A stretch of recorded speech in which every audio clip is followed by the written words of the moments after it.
All those times you said I'll let you in your seat here. For sensitivity, but I've said I'm going to no, that's fine. It's the real bright. I'd like to introduce Mary Pittaway, who is a nutritionist with the Missoula County Health Department, and she's going to talk to us about food and health and how it relates to politics and other things. Thank you. Mary? Thanks, Gladys. So can everybody hear me? Okay, good.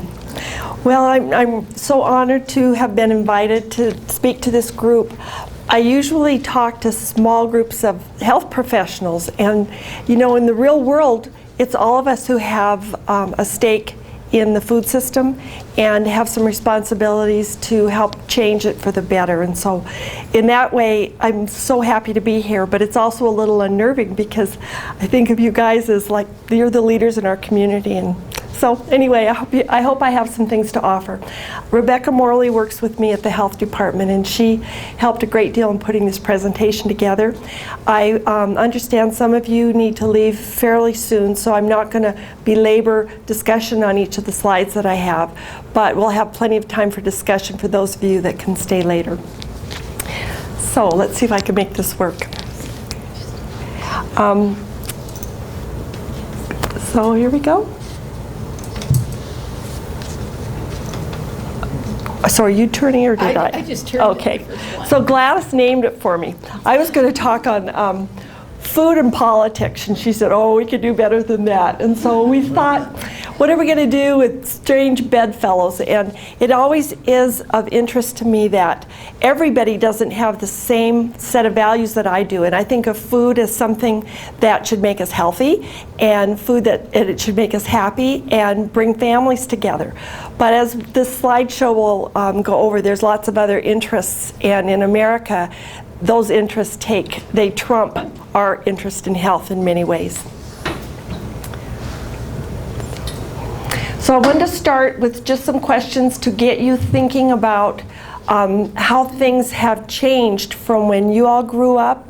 I know my mom learned about nutrition because it was during World War II when there were food shortages and everybody had a garden, and everything had to do with the 4 food groups, since a large percentage of the recruits for the military couldn't even pass a physical exam. They were so malnourished. So the government took its first steps to try and define recommendations for food.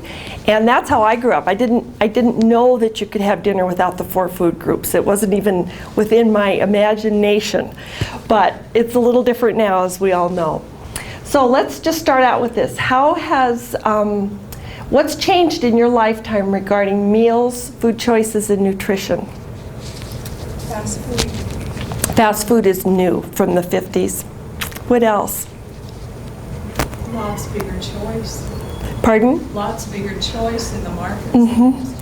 There was, when I was in school, which was in the 70s, there was about 10,000 food items in a typical grocery store, and now it's 47,000. So it's still the same ingredients, they're just manufactured in so many more ways to appeal to it, even a tinier niche, and they're not necessarily what's good for us. Anything else? How about we used to eat most of our meals at home and with our family. Everyone was there. Do you know what percentage of meals are eaten at home now? About 1/3. In America, 2/3 are eaten away from home, and that really limits the decisions unless there are policies in place to dictate what's going to be in those foods. So somebody else had something? Karen? Prepared foods. Prepared foods. And that was Campbell's soup was new as a convenience food in the 70s. Oh my gosh. Now there are so many options, and the prepared foods has had taken a big slice out of our health, I think, anyway. Vending machines in the schools. One of my favorite topics, and Carol Bellin's. And we could go on for hours about the vending machines. And you know, just even 2 years ago, the pop machines are in the high schools, and they sold 19,400 cases of 20-ounce bottles of pop in the high schools in Missoula in 1 year for profit.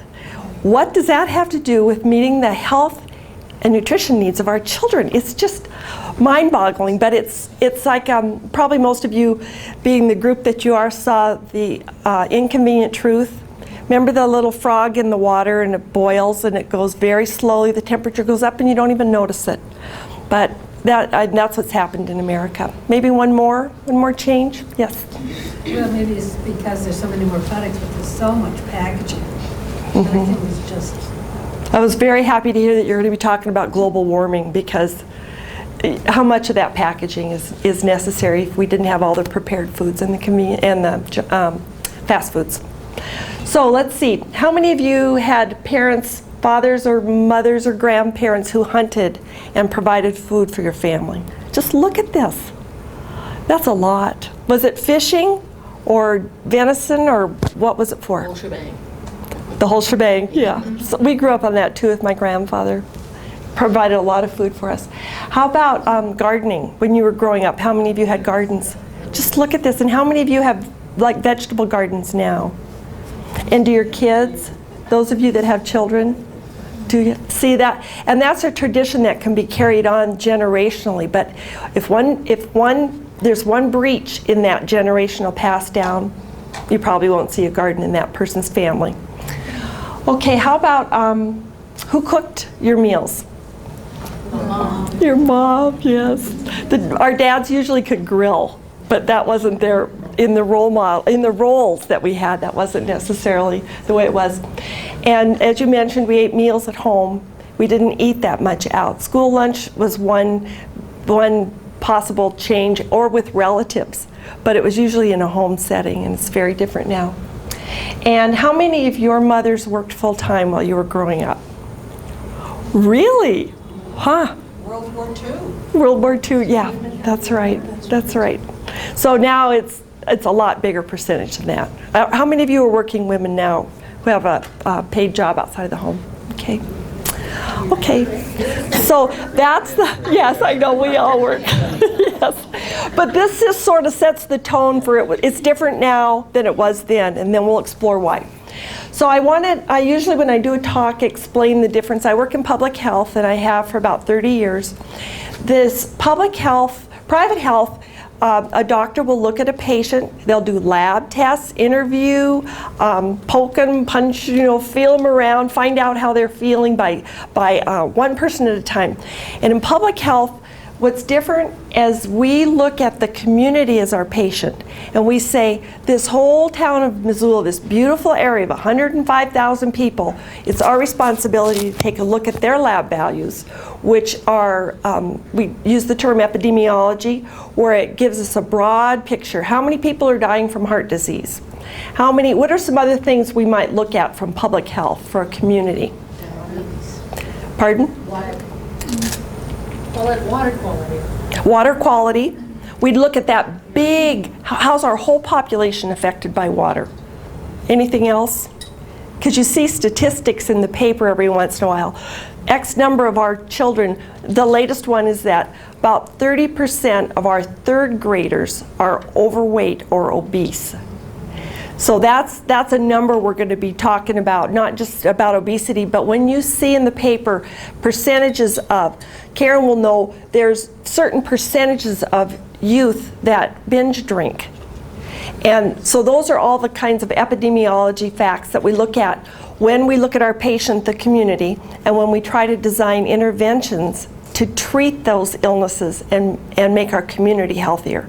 But it's getting hard because Missoula's growing and things are moving faster than they ever have. And we used to be able to influence legislation in a pretty timely fashion. We cannot keep up. Things are changing so fast. So anyway, that's the difference, public health. So this is a picture of the food system. And like I mentioned, most of us here, or many of us here, are probably interested in the nutritional health of the human being.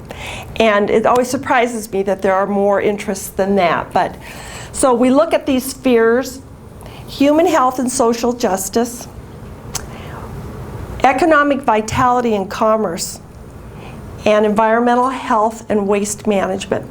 So looking at those three spheres, what kinds of things come to mind? What are some issues related to the first one, to social justice, for example, in our community.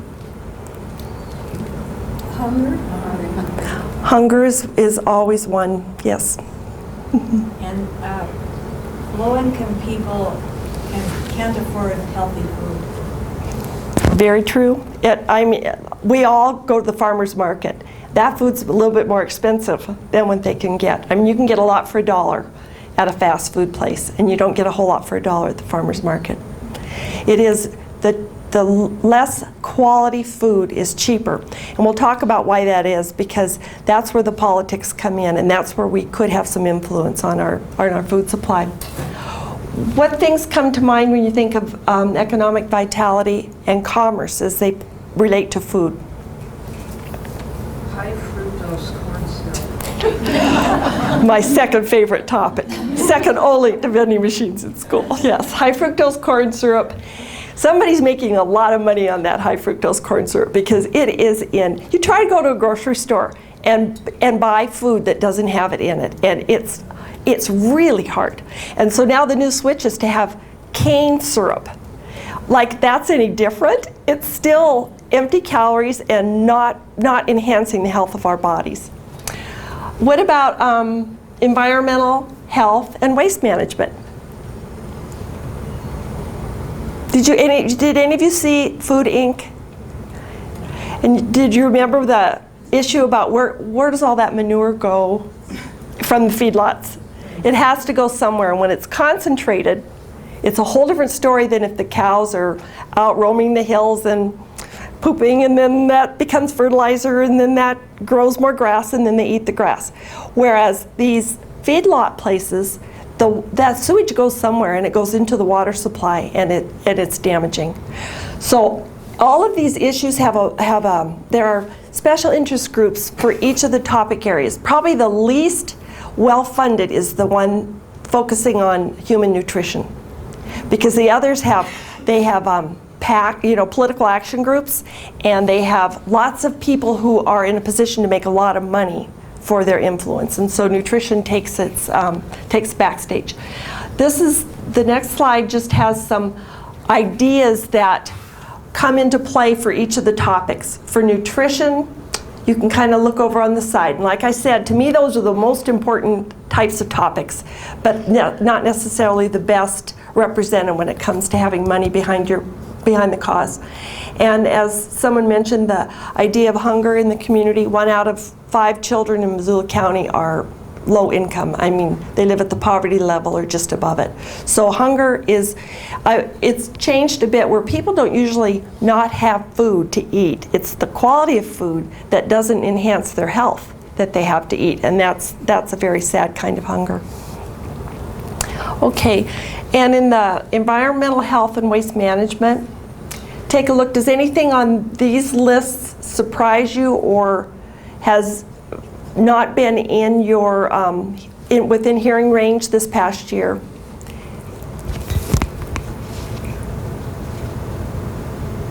How do you like number 2?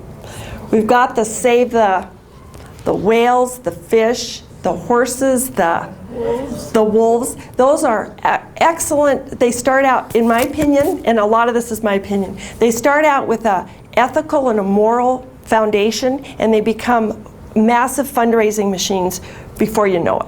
I mean, so when I hear save the, it's always like, okay, who's going to be making money off that, and what is their fundraising? Even though they start out and there's many well-meaning people trying to support those causes. Food handler laws, every once in a while you're going to hear about food outbreaks. There's another one in Missoula right now for E. coli, and those have to do with issues that pertain to, like in the Food Inc., the E. coli food poisoning comes from the way we handle cattle in the feedlots, but it makes its way down to us. So all of these things have to do with food, and they all have to do with what's available to us, and they all indirectly have to do with politics. Can we go back just one second? I want to mention this thing about corn syrup. Just a little factoid. In India, they're not allowing American corn syrup from the US to come into their country because it's got mercury and it's very high in pesticides and herbicides. And this is India saying, you can't have, we don't want your stuff. It's that contaminated or that tainted. Okay, so economic vitality. As far as the food supply goes, we hear about the oil sheiks in Saudi Arabia. The food sheiks who run the different industries in America are so much wealthier than the oil sheiks. You would not believe it.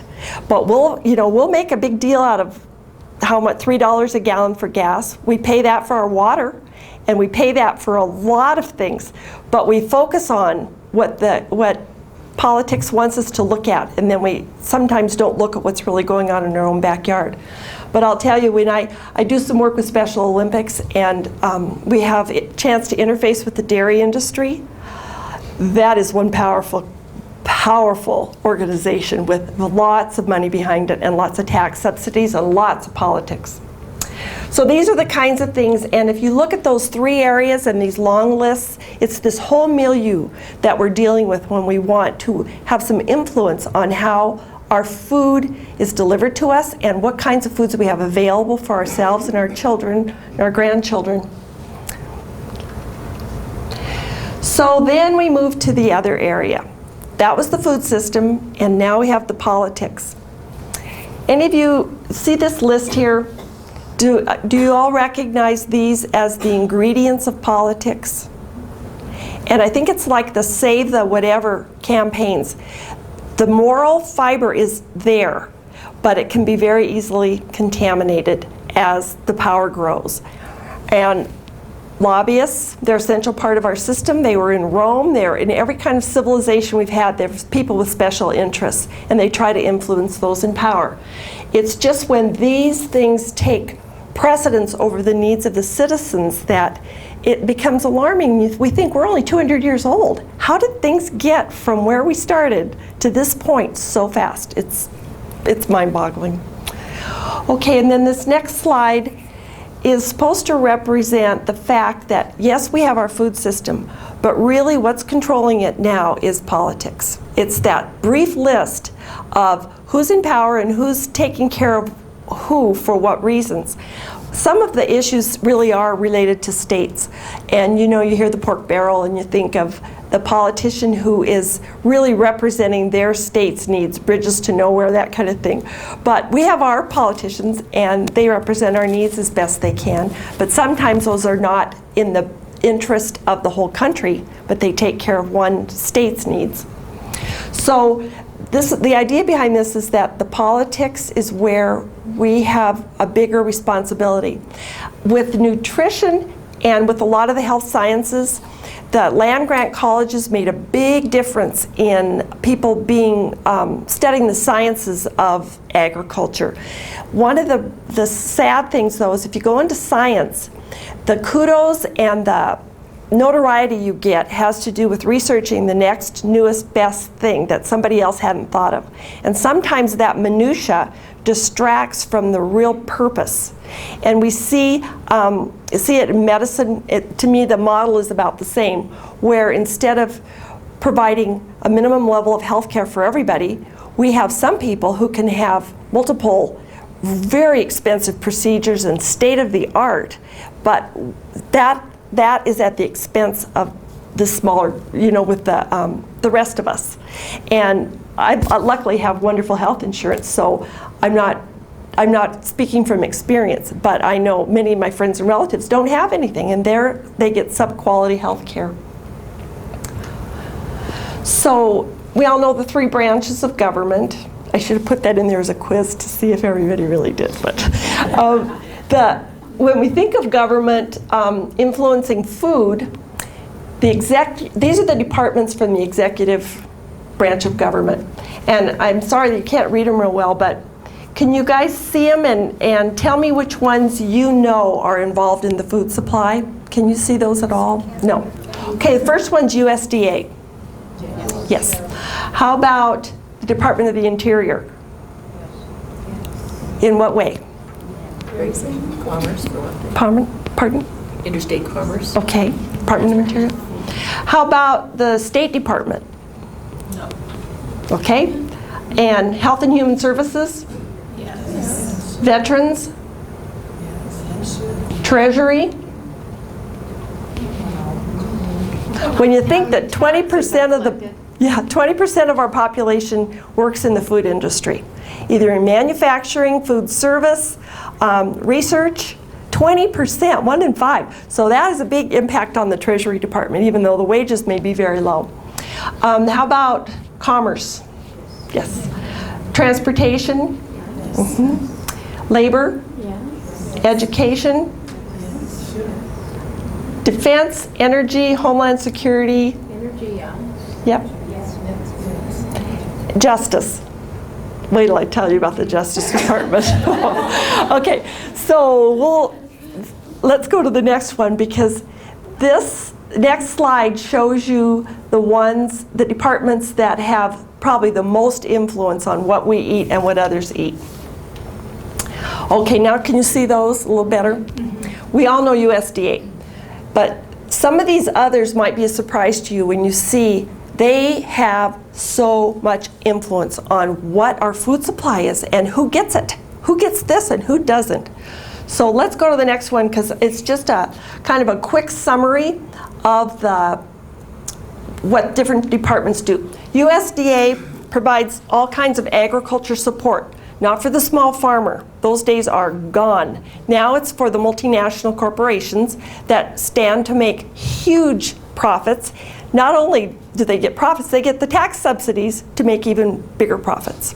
And that's why things like the tobacco farmer, like Philip Morris, when they were this huge tobacco conglomerate, bought up Kraft Foods, and they bought up Pepsi, and they buy up more and more, and they become these giant, monoliths that how are you ever going to influence that unless you break them apart? They don't get broken apart because they've got very strong lobbies.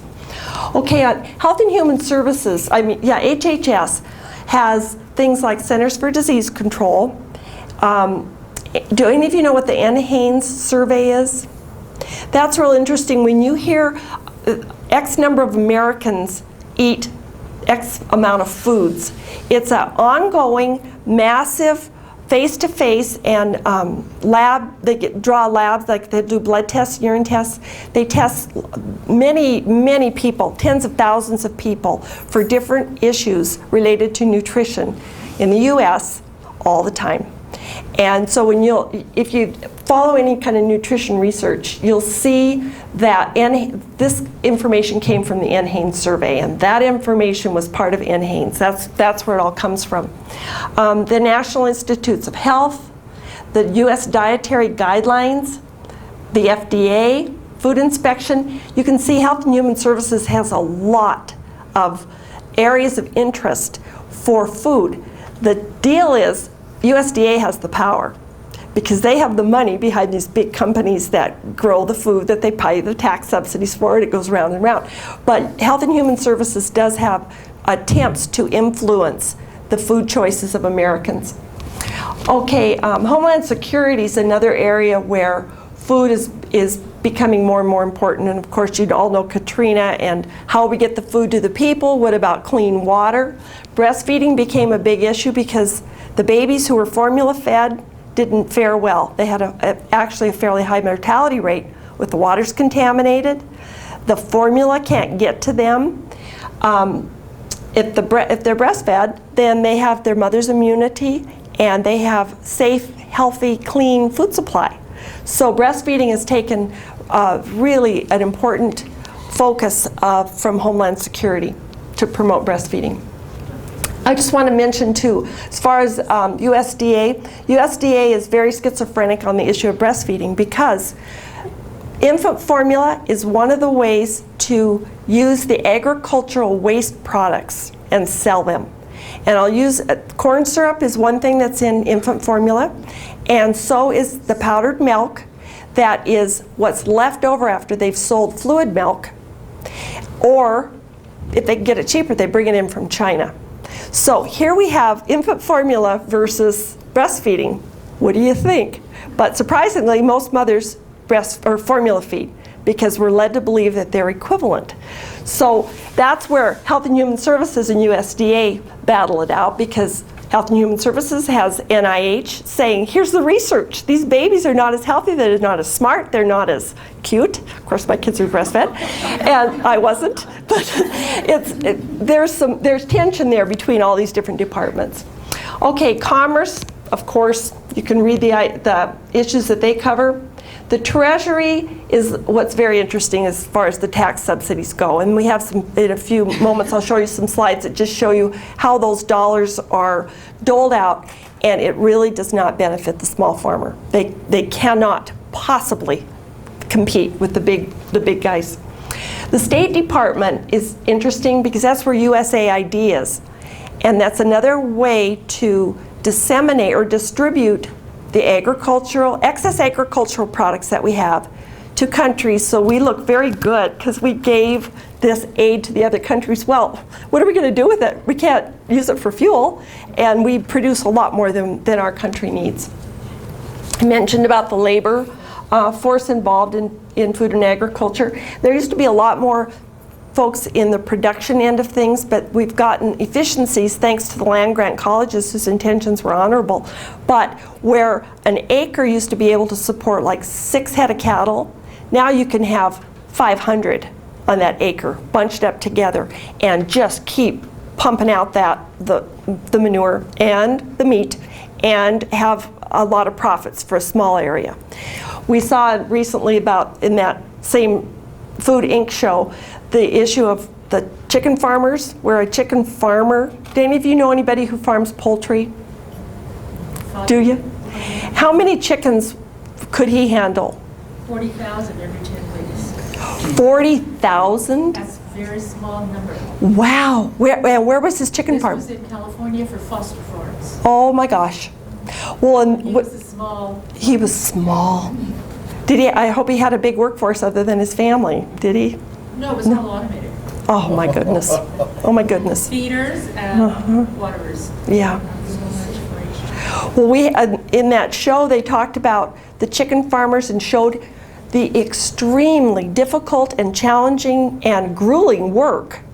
And they were talking the average income $18,000 a year. And it's 365 days a year, and it's every single day you're taking care of those animals. So it's a little different than it used to be. Pardon? Clean out your houses. I don't know how they're doing it now, but before they delivered the hatched chickens, there was a break time because you had to clean out your houses. Oh my. And what did they do with the, I guess we don't need to go there. Yeah, that's some Yeah. bad stuff. Yeah. Actually, he had 40,000 in 1969 is when he Wow. retired. That's a long time ago. That's a long time ago. Yeah. So energy, the thought was this corn syrup, all this extra corn was going to be converted to ethanol. They just grew more corn. It didn't take anything out of the food supply. It just kept rolling out, and because somebody made some money. And I think it's interesting that the Department of Education has absolutely no role in nutrition. They nada. They give everything, all the potential responsibility for nutrition education is turned over to USDA. And they call it team nutrition. But they don't touch the subject because it's a political hot potato, and who are they going to fight with over it? So that's a sad thing. And Carol Bellin is our forever vigilant school board representative. I mean, she's not on the school board now, but boy, they know who she is. And she's always trying to represent the issues of health of the children first. Here's just another quick example of how the different departments go around on this one topic of breastfeeding. Treasury provides subsidies for growing more milk and milk products than we need, and the corn syrup, of course. State Department arranges for the imports, so we have relationships with other countries. Like I said, China and the Netherlands are the main sources of the milk that comes in for infant formula, and probably half of it comes from America, but it's all mixed up together. USDA and WIC promotes breastfeeding, but it gives out more formula than it's the biggest formula purchaser in the world. Then we've got, I mentioned Health and Human Services, and you can see, kind of go around the wheel and see all the complicating influences. Transportation comes into play. Since WIC is buying the formula, they prefer to purchase powdered formula because they don't have the same transportation costs when they're hauling water from one end of the country to the next. Trouble is, you can't sterilize powdered formula. So infants who have compromised immune systems become very ill. And they call it NEC, if any of you know anything about NICU nurseries.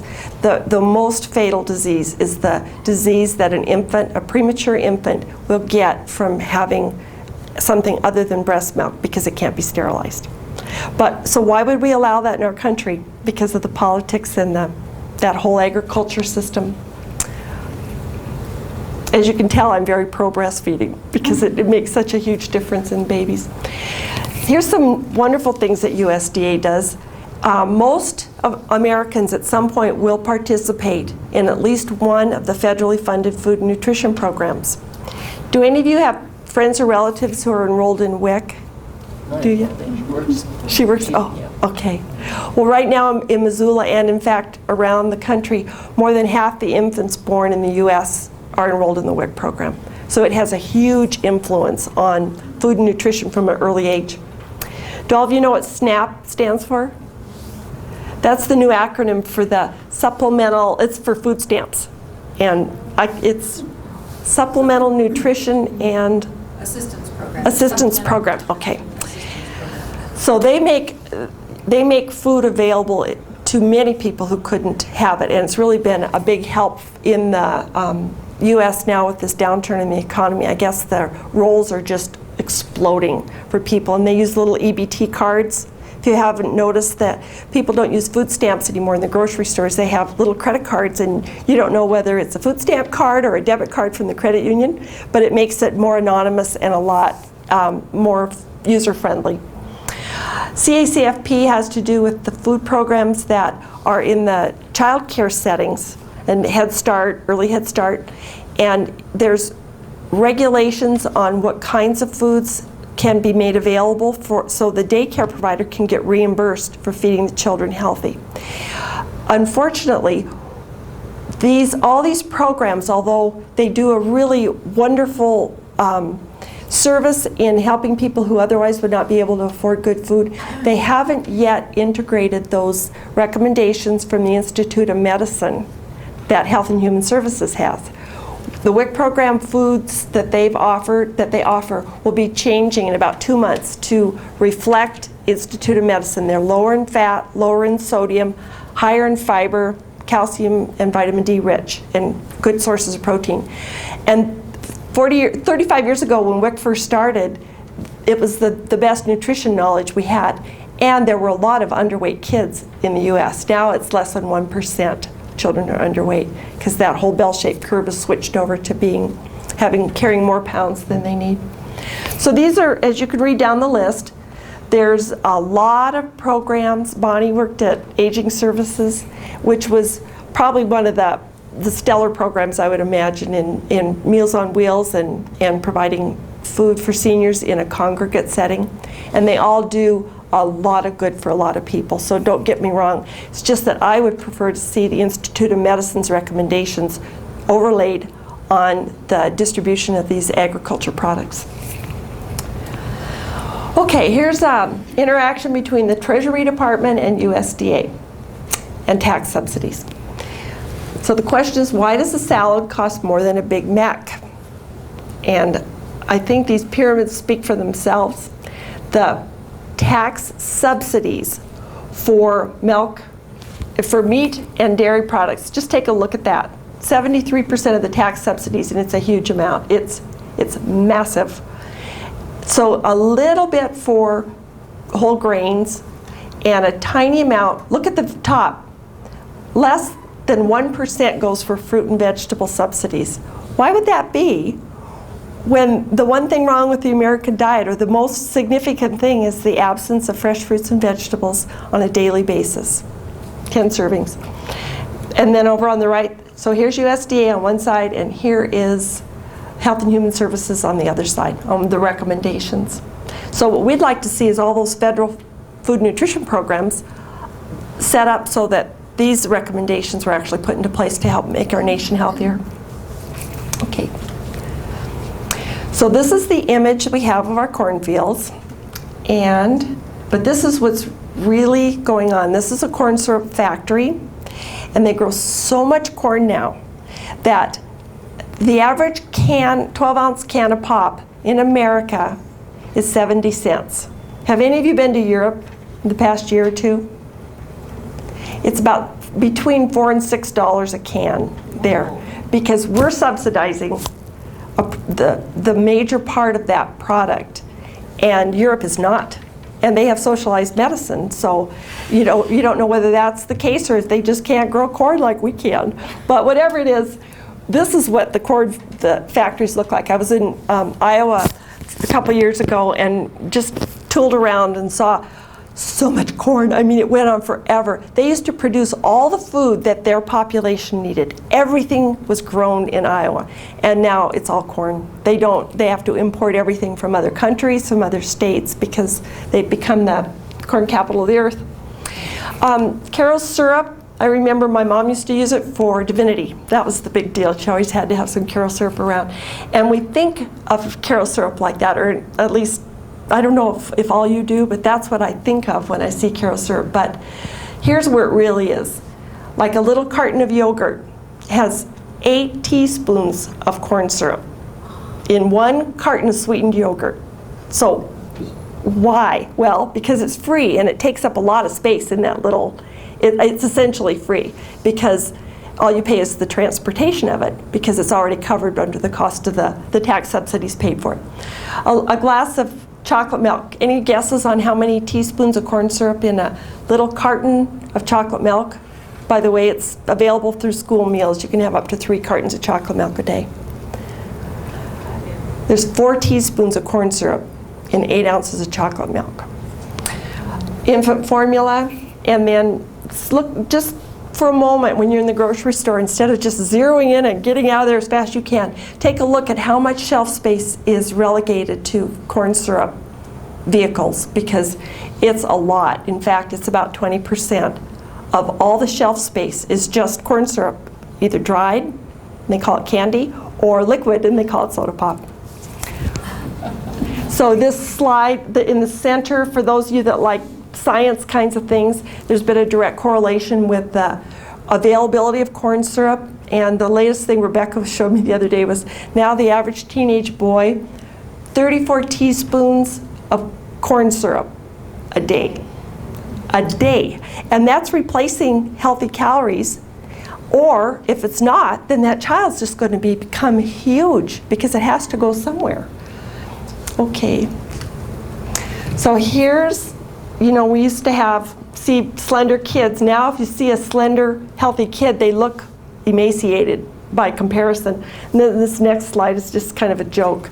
But if giraffes drank sweetened beverages, and that is not that unusual of a look anymore. I mean, we've all seen our friends, and they're saying now in the last 10 years, we've gained 25 pounds each. I mean, if you spread it out all over the nation, we've all put on weight, and that's the availability of food, I suppose. So we talked about tax subsidies and how they influence. Here's the advertising dollars spent in America and in Europe. What we should eat is on the left, and then what's on the right, how many dollars go into advertising. And as far as nutrition education funding comes, as it comes from the government, it's about 1% of what the advertisers spend on promoting their products. And so it makes it really hard when you see it night and day. Sometimes I see those pizza advertisements at night on TV, and I think that looks so good. Luckily, I live too far out of town to zip right on in there, but it gets in your mind, and you start thinking that's normal, and that's what would make me happy. So I think this is such a telling, and we try to, in public health, try to spend time teaching media literacy to parents and to children, but it's so much. It's like one of those things that would have to be a policy. It would have to be set up so it wasn't allowed, because you can't outrun or outspeak those tantalizing food pictures that you see on TV and the slogans. This is a new kind of advertising, even though it's an old one, that we're going to be seeing. And there's a group in a Save the Whales kind of fundraising wonderful group out of California who is trying to take those hidden messages in ads and be blatant about them. And what they're saying here is, how soon is too soon to start offering your child soda pop? And what they're getting at is that if you give it to them when they're young, they're going to fit in better with their peer groups, and they're going to have more fun. And these are the messages that you see on the Coke and the Pepsi and all the different sweetened beverages. That's what they tell us. But you're going to be seeing these because they're making fun of those advertisers, and that's probably a better way to teach media literacy than dissecting different commercials. It has to be a little more blatant. Okay, have you all heard of trans fats? Good or bad? Bad. They're bad. And you know why we have trans fats in foods? It extends the shelf life. Yeah. So instead of something lasting 3 days before it becomes rancid, it can last 30 years with trans fats because it does not get rancid. And you can have it on the shelf it will be fine. It may dry out if it's not packaged well, but if it's packaged well enough, it can last indefinitely. I happen to have something that I had from 1972, and it was just an experiment. It's still perfectly edible, and it's in my cupboard just to see. I just want to see how long it's going to last, because it's got so many preservatives, no bugs are going to live in it anyway. But that's what we've done to the food, and we don't have to. And this isn't all going to be dire and gloom, because there are some very special things that we can do as a community, and it just takes a few people getting it rolling, and we can actually turn the tide. You know, if not Missoula, then where? Because we could do something about it here. Okay, this list, I don't know, take a look in your own refrigerators and your cupboards and see how many of these things you have, and imagine what you could do to replace them. I remember when we were taught, or I don't know if we were taught, but we believed that top ramen was a grain. But if you look at the calorie contributions, it's a grain that's been soaked in trans fats, and first it's been cooked, then it's been dried, then it's soaked in trans fats, and then it's shrunk up and put in a package. And so the main calories are from fat when you have top ramen. It's not a grain. At least now there's some recommendations that you put frozen vegetables in with it, so you get some benefit. But just, you know, I can't tell you how many kids that is their main food, is top ramen, and especially if they're suffering students without much income. Okay, now this is why nutrition is boring, is that we have these kinds of pieces of information out there. And it's like, why are you telling me this? I don't want to hear it, and I know it in the first place, and it isn't going to influence what I eat.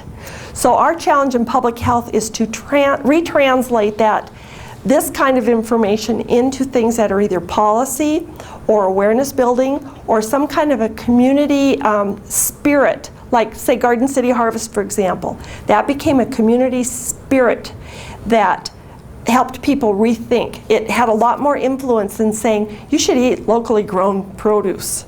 You know, if it's a fun thing at the Peas Farm, that kind of thing will help change how we behave relative to food. Okay, now we'll go through these quickly, but first I want to explain.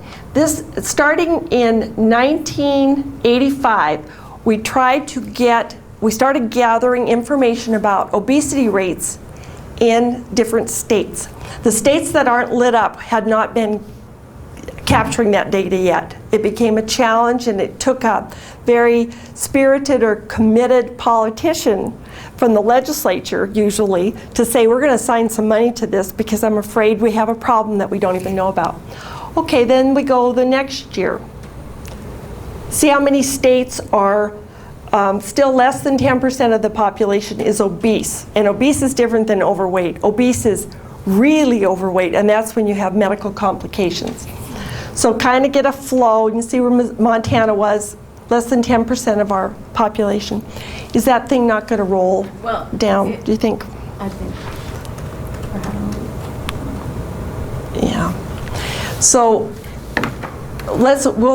Rebecca will move through these. I want you to see how the states start piling up See how those numbers change? And that's the epidemiology, the growth of the condition of obesity state after state, year after year. So now, most of the US has jumped from less than 10% overweight. By 1995, we've jumped up to, most of them are either, they're between 15 and 20% are obese. Let's see if I can make this work. So we move up, and now we've added a new category. Now we're up to almost 25%, some states. By 99, we've moved even further. Montana's still a little, we're always dragging a little bit behind in many ways, but luckily it's one of the ways is also obesity rates. Now we're up to almost 19% by 2003. They've added another new color. And you know, you hear every once in a while those southern states. Well, here's what's going on in those southern states. It has become to look normal to be overweight. It doesn't even register with people that their children have a health problem looming. Okay, now see where Montana is? Almost 25% of the adult population is obese by 2005 in Montana. But we look around and we all look normal because we've all put on these 25 pounds or more. So, but they didn't have bariatric surgery even 10 years ago like it is now, and now it's becoming really commonplace. Okay, they've added still another color. Some of those states have more than 30% of their adult population is obese. Obesity is going to be the biggest health cost to our nation. There's no way. Remember when AIDS first became noticed? It was like, oh my God, this is an epidemic. Everybody's at risk. That shies by comparison. This is so much bigger in terms of cost. I mean, it's the diabetes and the loss of sight and the gangrene and the many subsequent health problems will happen. In WIC, we used to have, you know, there's a bell-shaped curve, and you'd expect 15% of the children to be over the 85th percentile. And you'd expect 15% to be under the 85th percentile. Now, but that's by definition of a bell-shaped curve. Now, less than 1% of the children are below the 15th percentile. So even the kids that were born to be slight are already packing on more weight. And 30% are over the 15th percentile. So there's twice as many kids that are overweight. And you can't ignore it. I mean, it just took till this last year where we're even allowed to say the word obesity when it comes to children, because it was like, oh, you can't say that, you'll stigmatize them. Well, stigmatized or dead, which would you prefer? And if they don't, they have little teeny hearts, and they're carrying around. We had a 5-month-old couple, a couple weeks ago, 22 pounds. And the mother said, well, he's built just like me. And he was, because she was very heavy, and so was her husband, and so was the little baby. And so we have a responsibility to see what we can do to change this. I think there might be one more, or is that the last one? Oh. Yeah, one more. So still more states. It still hasn't plateaued. It's still growing.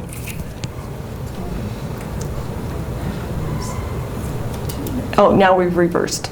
So I think you'll have to go down to the, where you see all the little slides, because it's in a loop. Okay, so this is the last thing I want to show you is,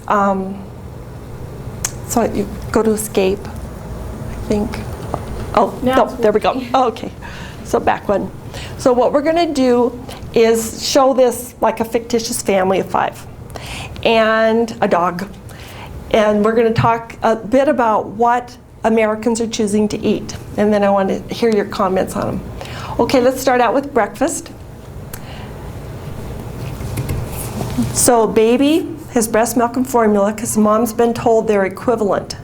And also told your baby should have some formula because you could get in a car accident and the baby will not know what to have. They won't know how to drink out of a bottle. I mean, that's part of the litany that goes on. Vitamin D drops, essential. We don't get enough sun in Montana to get enough vitamin D from food or from the sun. You have to get it pretty much in a supplement form. Okay, the parents are concerned about their health, so they're trying to eat a little better. The daughter, and this is what she has, this was a school breakfast offering that we stopped to visit a school breakfast program. 4 ounces of yogurt, 140 calories. First ingredient was corn syrup. Okay, chocolate milk and animal cookies. This was a school breakfast. This is USDA approved because they have to get rid of all this extra agriculture product. The sun, this may seem surprising, but 2 years ago the MSU College of Nursing did a survey of 3rd graders, and the #1 food item for breakfast for the 3rd graders was Coke.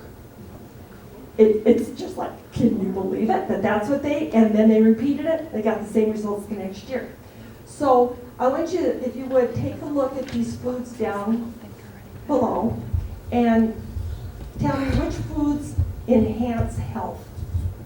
Now, and I want you to keep in mind too, there's the slogan, everything in moderation. Well, this is where it's gotten us. It hasn't been very helpful in influencing public health. Which foods down here does Coke enhance health? Good food or bad food?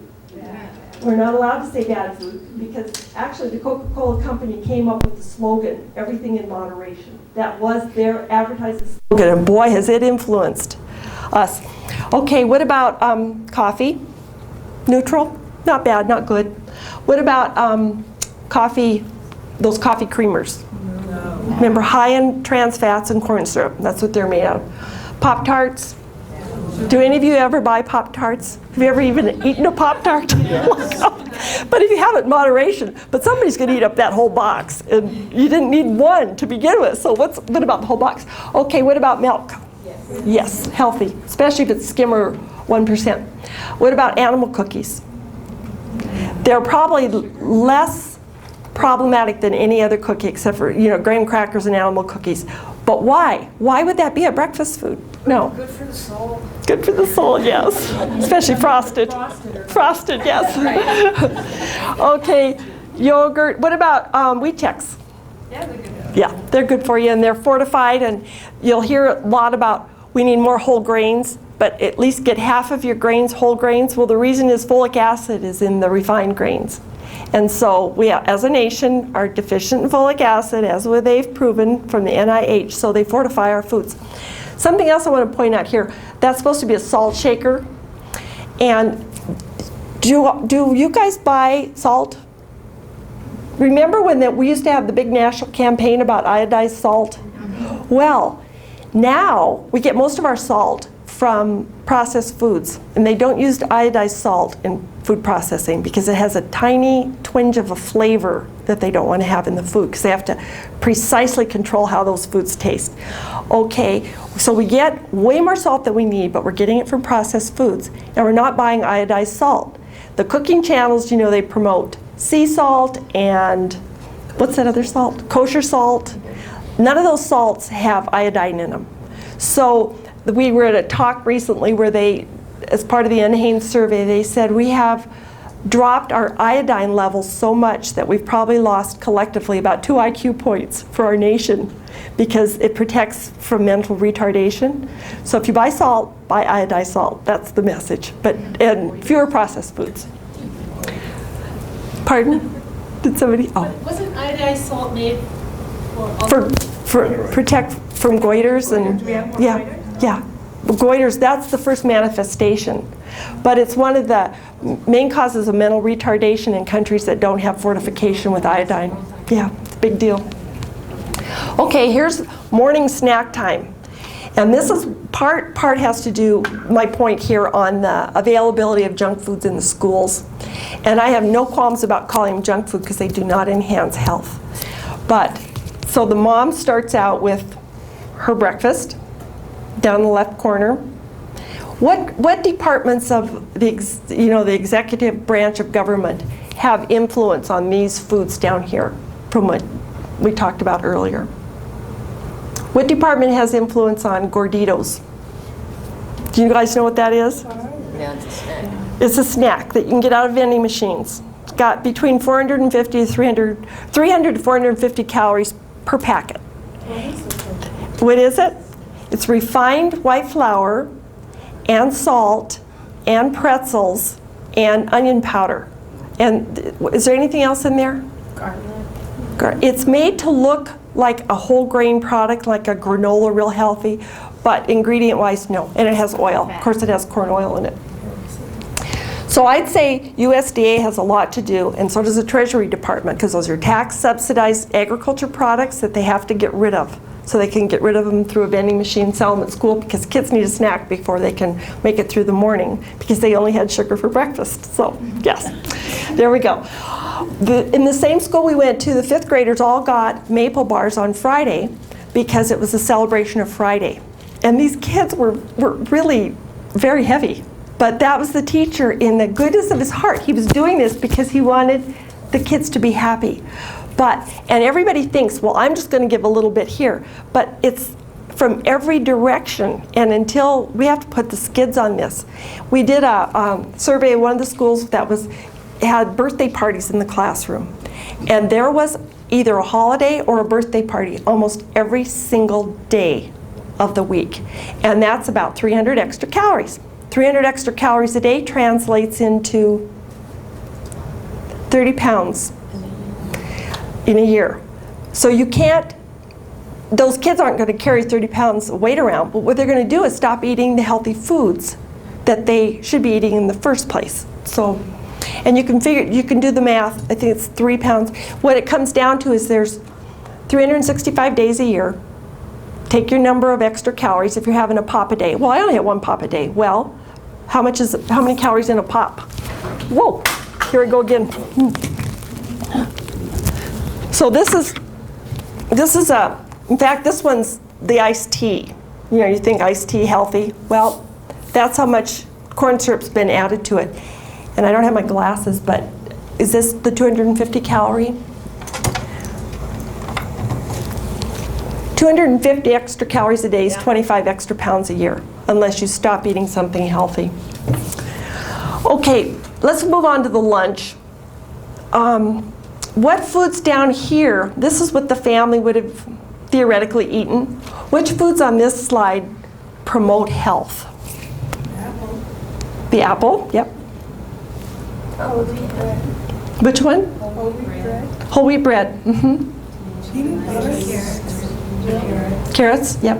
Peanut butter. Mm-hmm. But look at what's, Peanut butter has sugar in it.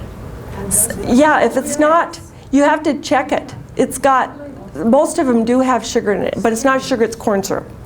And unless you get like Adams or something that's a natural one, but you gotta really look for this stuff. Yeah, peanut butter, it didn't used to be that way, but it is now. Okay, so is there anything else? So if the dad had 3 tacos, not bad, but they're deep fat fried, corn, it's a whole grain, which is good, except for it's corn, which you've already gotten quite a bit of it just by breathing in America. So there's some cheese, could be good. There's some lettuce, it's probably iceberg, because that holds its shape best for fast food. And it provides water. It does not provide nutrition. Okay, how about something like ranch dressing? It's made with buttermilk. Just take a look at the recipe. It's got corn oil and corn syrup and flavorings. But what's the alternative? Yeah, you can make your own dressing and have control over all the ingredients that go in it. Do any of you make your own dressing? Yeah, there's so much more flavor. But it's easy to pick up those things, and they're very cheap, of course. How about Oreos? No. But just 1 bag. No. Okay, how about Uncrustables? Those are the new things that they have at the school meals program. They're white bread with peanut butter and Smucker's jam, and then they're pressed and cut out like a cookie with a cookie cutter and smashed. And that meets the USDA criteria for a sandwich for school meals. And some of the mothers are just outraged, but you know, it takes a lot more than just a few, because they're considered militants until we all say, no, we want better than that for our kids. What about how many of you those of you that work in offices have parties and celebrations and holidays with, where do you work now? You're Mary, right? Yeah. Yeah. I work at the aging services. Aging services. So those donuts, and the cakes and all the well-meaning things. I mean, if we could figure out, like, we're going to do this, but we're going to have our birthdays all one day a month. We're going to have it on the last Friday of the month, and then celebrate everybody's. It would be different than, you know, we actually had gotten in some competition with who could bring the most luscious, delicious, ongoing food. And it just, you put that together with Costco, and we all gained a lot of weight in a very short amount of time. Okay, what about Jell-O? No. But you see this combination of foods, do they look unusual? Because this is, if you look at people's grocery carts, this is what we buy in America, because this is what's available, and it's disappearing from the grocery stores, or they wouldn't be selling it. They wouldn't waste the shelf space. What about Sun Chips? Have any of you tried those? They're good advertisement because they're baked, they're not fried. But they have the same amount of calories as the fried because they just put more corn syrup in it. It's the same as Dairy Queen. It's delicious, but it's got the same amount of calories as high-fat ice cream, even though it's made with 2% milk because it's got so many sweeteners added to it. So what's the alternative? Really be aware of small portions and infrequent treats, and not until you've had your couple pounds of produce that day. If you've eaten all the fruits and vegetables that's recommended, you're not really that hungry for a whole lot of other treats, except for once in a while. Okay. So this dinner it's sad to me because when I was a single mom and I raised 2 boys, and I'll tell you, I can't tell you how many nights we had pizza because I was tired when I got home. And you know our society's changed, and so you just succumb because it's easier than the alternative. But a typical dinner, any of you had Sara Lee, no relation to Sarah Busey, have any of you had the Sara Lee key lime pie?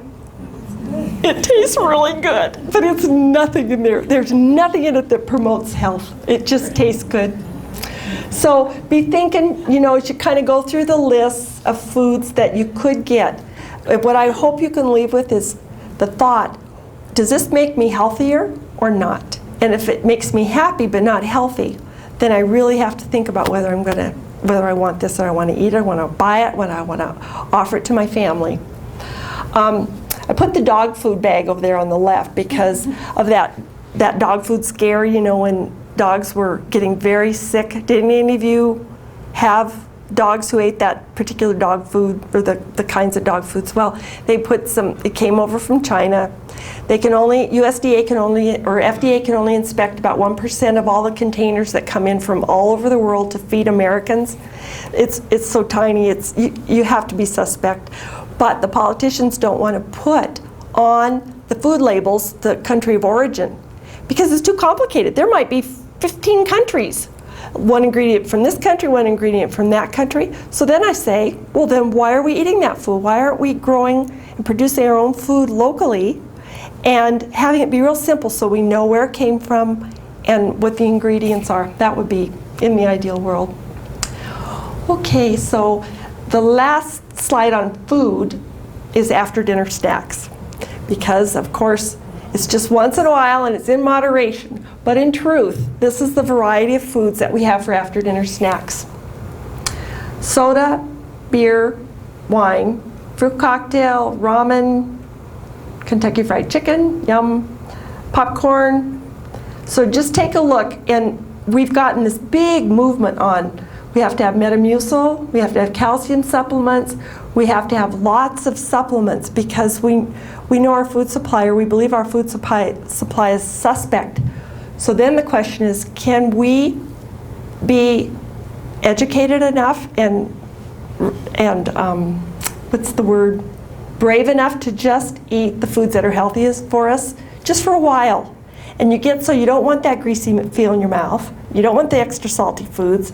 And you can make those changes, but it's just that first day. It's the first day when you start exercising. I don't want to do this, but just do it once. And then the next day is a little bit easier. What's wrong with popcorn? Popcorn's wonderful if it's not microwave popcorn. The microwave popcorn, and now they've moved into light microwave popcorn. That's better. But for a while they had air poppers that you could pop in your microwave. Did any of you use those? You didn't add any fat. You just put them in this bowl and put the lid on them. You can still get those bowls around, and there's no fat. And then you just spray it with butter-flavored Pam, and you get that wonderful flavor, but you haven't added any significant calories to it. But the microwave popcorn is very high in fat. It's like Top Ramen. You wouldn't think of it like that, but it is. Okay, what if we could reframe to say it's not good or bad? The question is, does it promote my health or promote disease? Is that something that as individuals here you could take home with you when you're making choices at the grocery store? A lot of times taste trumps whether it's good for me. So then the challenge is, can we make foods that are healthy for us taste really good? The next thing is, what can we do as voters in Missoula, Montana? What could we do to have our legislators support a food supply that made us healthy over commercial interests? What could we do? Carol. Well, the best thing recently that I saw happen was in the Farm Bill, and I think if we could do this on a state level, on the federal Farm Bill, someone wrote in a portion where money would be given to the states that would be distributed to schools, and the schools would then be required to spend at least 25% of that money buying food from local farmers to provide fresh fruits and vegetables as snacks for kids. And that's complicated, but it's what needs to be done, is to shift. Our institutions spend a huge amount of money on food. What about if our tax-supported institutions had to buy 25% of their food locally? I mean, that would be an example of legislation that could influence the health, and it would reduce the transportation. Rebecca mentioned the other day that the average meal, there's 1,500 miles getting food across the U.S. and across the country for the average meal in America. That doesn't need to be if we could buy it locally. You know, if some of you have been here long enough, you remember when the Hughes farms were where Buttery's, and then it became Albertsons. That used to all be our produce capital. I mean, we furnished half of Missoula County with that. But to be the devil's advocate here, if you buy it locally, you get those big carrots at farmer's market or wherever, you get them supplied. Then you bring them to the food place where they process everything for every school in town, and you do not have the people that are there to do the labor, to wash and peel and do all the other stuff to the big carrots, and so they buy the packaged little carrots instead, because we're not willing to shift money to a person to process it. Oh, how true. I mean, that's the truth of it. It's the picture of agriculture and food processing in the United States. You don't want to pay somebody locally another, $30,000 a year in health insurance to have that person oh my gosh. make good food for our kids. I know. Local food. They don't want to do it. They don't have it in their budget. They don't have it. Yeah, they haven't put it. They don't even have room in the cafeterias for the schools for the children to eat at school. That's why they have open campuses, so the kids can leave and go to the fast food places, because where are they going to sit them? Carol was saying, how many schools can accommodate, or how many high schools can accommodate the children? None. None of the high schools can accommodate the full student body of their school. Right, but they have very big parking lots. So, what else? What's another example? That was a great example, Carol. Anybody else have ideas on what we could do to influence our legislators in such a way that we would have healthier foods? Cut the farm subsidies. Best of all, wouldn't that be interesting? We could also, but we'd have to, Max Baucus is very influential. Could we all influence him? But that's the challenge. If you guys could be thinking of some ways that we can, some states are putting nutrition content, requiring it to be on all the menus, menus in every restaurant. So there's no more of this 500-calorie cookie sitting there, wherever you might go. But there's some things that can be done, and it's a matter of thinking about what those could be. And school nutrition. And then can we go to the next one, Rebecca? Time's up, isn't it? Yeah, okay. So I'm gonna, if any of you want, we'll have these slides on the Missoula Health Department website. You can download them if you want to talk about them with other groups, or if you want to answer some more of these questions. But these are the kinds of things. Our food supply is not so good, although you could eat very well, but it's hard. And what can we do to make it easier, make the healthy choice the easy choice for people who live in our community? So I think there's one more. Oh yeah, this is our rah-rah. If we can make it work together, then we're pretty good. And by the way, there's going to be a feedlot